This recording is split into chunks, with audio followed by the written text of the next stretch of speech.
We're going to try something here. I'm going to try this screencast and see if this works. So we're looking at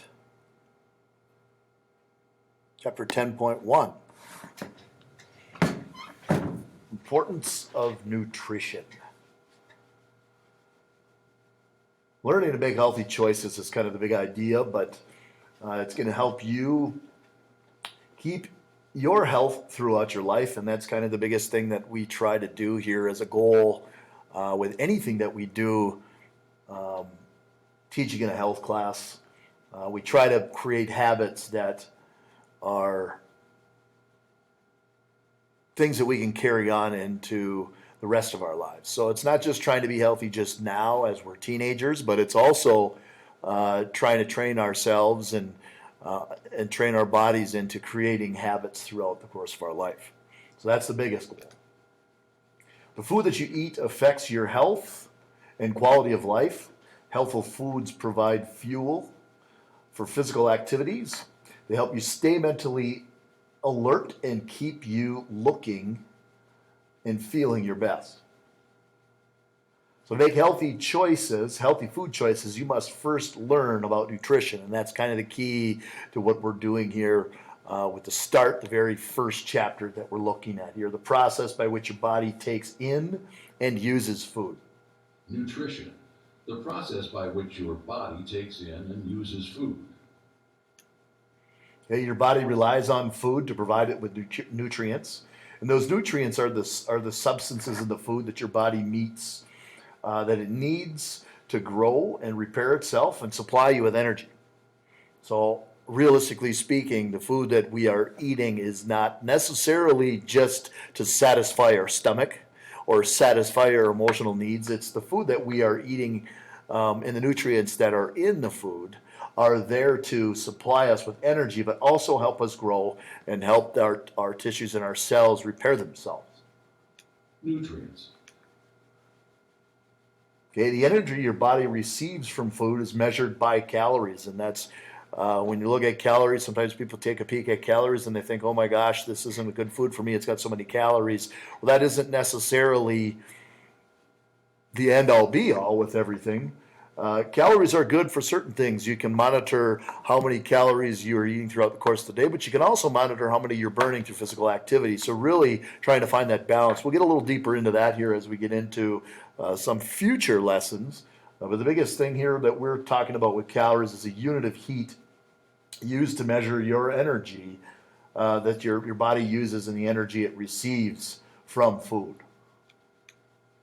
Eating a variety of healthy foods can help you avoid unhealthy weight gain and diseases such as type 2 diabetes. But eating a variety of healthful foods can lower your risk of developing conditions such as cardiovascular disease, certain cancers, stroke, and osteoporosis. So the other thing, aside from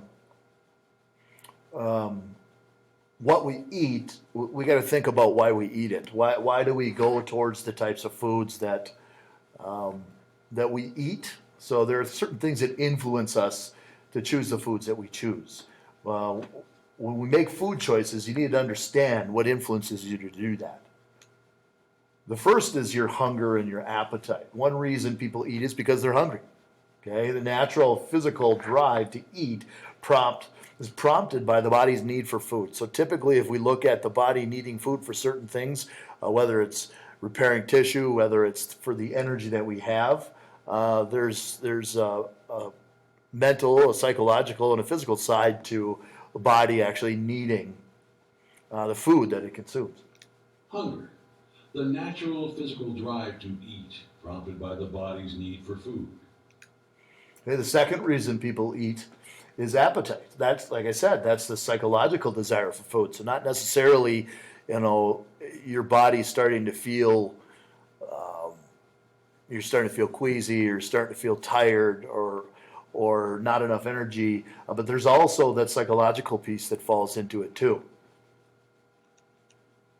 Okay, sometimes people eat in response to emotional needs, like when they feel stressed, when they feel frustrated, lonely, or sad. In other cases, people may snack out of boredom or the use of food as a reward. So hopefully that's not happening over your break time now, where you're eating out of being bored just because you're sitting around the house. You're not doing it.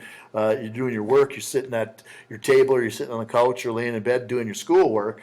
You're not being as active, but you got easier access to food. You're bored. You eat more. So you have to be careful with that sometimes. Some people engage in mindless eating, which is snacking continuously while absorbed in other activities. And sometimes that happens while you're sitting there watching movies at home. You're not paying attention, but you just continue to eat more and more. Recognizing how emotions affect your eating can help you break such patterns and reconnect your eating with real hunger.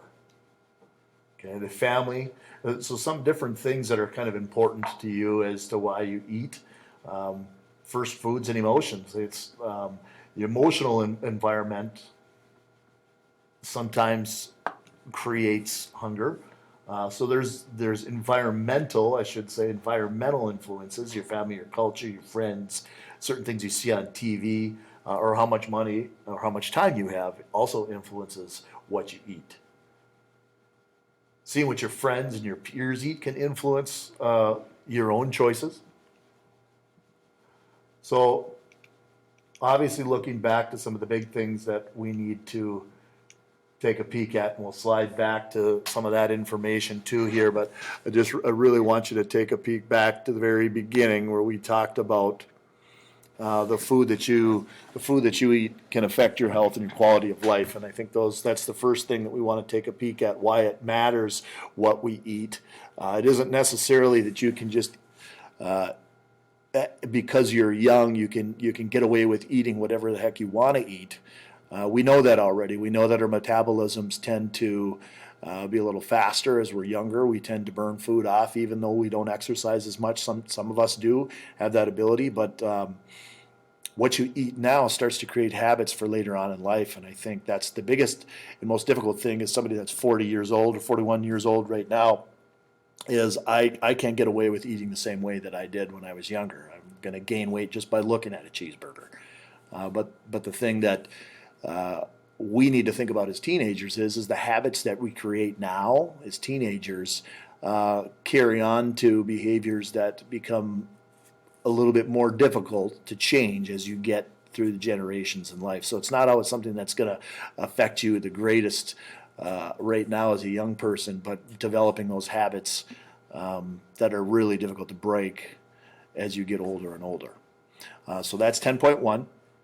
And I just wanted to run through that here a little bit with you and give you the chance to watch it. This is my first take trying to do one of these screencast-o-matics. So you can utilize this, or you can utilize read through it on your own too, but I wanted to give some explanations on a couple of things. So talk to you soon.